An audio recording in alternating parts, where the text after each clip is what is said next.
मेरी सहेली नदी में तैरने का प्लान बना रही थी, तभी अचानक उसने अपने पति से कुछ पूछ लिया। लीफ को नदा कि उसकी सहेली मजाक कर रही है, लेकिन अगले ही पल कुछ ऐसा हुआ जिसने लीफ को चौंका दिया। उसका पति, जो लीफ के साथ था, बिना कोई परवाह किए बिना सहेली को देखता रहा। दोनों ने वानों लीफ को अनदेखा कर दिया, लेकिन तभी उसका पति भालू के बिल में गिर गया और सबसे पहले उसे बचाने के लिए दौड़ने वाली उसकी सहेली थी। ऐसा प्रतीत हो रहा था जैसे वे ही असली पति पत्नी हो।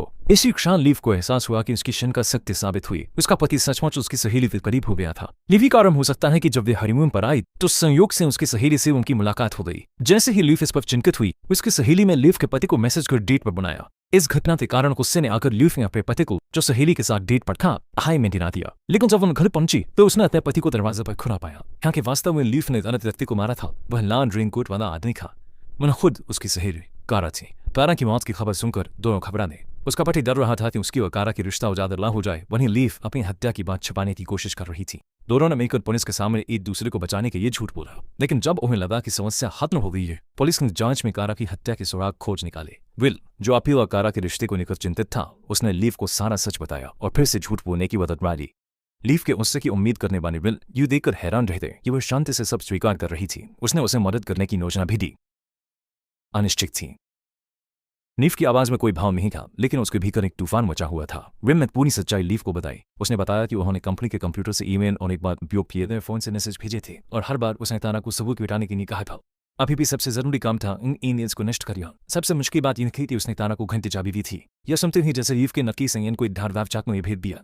लीफ ने खुद को कारा को घर में आते और जाते हुए देखा जैसे वह उसी का घर था। उसे हर कोने में उनकी गंदे रिश्ते की यादें नजर आ रही थीं। लीफ के अंदर का गुस्सा फूट पड़ा। उसने विन को जोर से कहा और उसकी बेवफाई के लिए उसे दोषी ठहराया, लेकिन गुस्सा खत्म होते ही उसकी बुद्धि वापस आ गई। अब सभी सबूत नष्ट करना ही सबसे जरूरी काम है। हालांकि यह उस निर्दयी इंसान की सुरक्षा के लिए नहीं हो, बल्कि खुद को बचाने के लिए है। दोनों अलग अलग रास्तों से चढ़े। मिल सबसे पहले कंपनी वापस गया और वहां से अपने और कारा के बीच की सारी ईमेल्स को हटा दिया। इसके बाद ले कारा के घर गए और उसके बॉयफ्रेंड को सांत्वना देने के बहाने कारा के घर की चाबी चोरी है। जैसे ही वे कारा के घर से निकले, पुलिस उनकी ओर दौड़ पड़ी और मामले को समझने के बहाने उन्हें थाने ले गई। जांच के दौरान उन्होंने तयशुदा बयान पर कायम रहते हुए कहा कि वे और कारा केवल औपचारिक परिचित थी और तभी कभार ही बात करते थे। किसी ठोस सबूत के अभाव में पुलिस ने उनकी बयान दर्ज करके उन्हें जाने दिया। मामले की स्थिति बेहद सुगमता से आगे बढ़ी, लेकिन जल्द ही कारा के बॉयफ्रेंड जैक को पुलिस ने मुख्य संदिग्ध के रूप में गिरफ्तार कर लिया। दरअसल जांच के दौरान पुलिस को जैक के पास बड़ी मात्रा में नकदी और एक नया मकान किराए का अनुबंध मिला। इसके संकेत थे कि वह पहले से ही छोड़ने की तैयारी कर चुका था। हालांकि जैक ने अपने बयान में इन बातों को कभी जिक्र नहीं किया।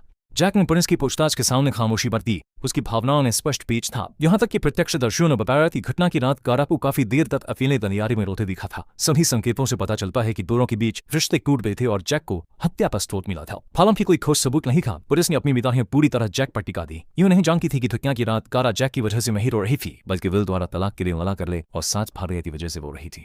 दोनों बेकोई भी आंखने के लिए तैयार नहीं थे।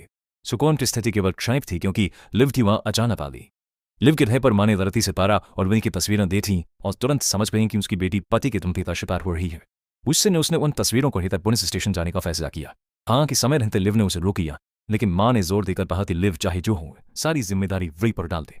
माँ के जाने के बाद लिव ने तस्वीरों को ताकते हुए अपने भीतर न्याय पानी भी खान लिया। उन्हें सोचने लगी कि अगर विल ने उसे धोखा न दिया होता तो वह आज इस राह पर न होती। इस आदमी को हर हाल में जवाबदेह बनाना होगा। इसके दिमाग में धीरे धीरे एक साहसी योजना तैयार होने लगी। मीनवाइल सबूतों की कमी से जैक को रिहाई मिली। वह बेचैन होकर लिव से जानना चाहता था क्या कारा में कभी उसके साथ जीवन बिताने के बारे में सोचा था। लिव उसकी निराशा और दर्द छीन सकी और ठंडे लहजे में उत्तर दिया, अगर सच जानना चाहते हो तो आज रात मेरे घर आओ। जैक के आने से पहले ही लिव और वी के बीच गंभीर झगड़ा छिड़ दिया। वी ने कोशिश की कि वह लिव के साथ सब कुछ ठीक कर सके, लेकिन लिव का रवैया ठंडा और कठोर बना रहा। उसकी नजरें भी बर्फ जैसी ठंडी थीं। शुरू से लिव ने इस आदमी को माफ करने का इरादा कभी नहीं रखा था, जिसने उसकी जिंदगी बर्बाद कर दी थी। उसने बाद जब बहस पुख्त हो चुकी थी, जैक अचानक अंदर आ गया। लिव ने तुरंत अपनी रणनीति बदल डाली और ऐसी बातें करना शुरू किया जिससे जैक उकस जाए।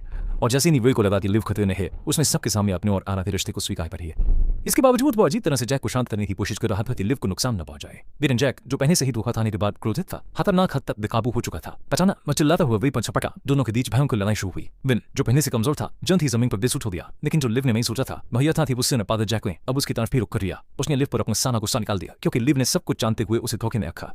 जब लिव लगभग अपनी आखिरी सांसें गिन रही थी तो उसके हाथ भटकते हुए जमीन पर पड़े स्मारक पत्थर तक जा पहुंचे।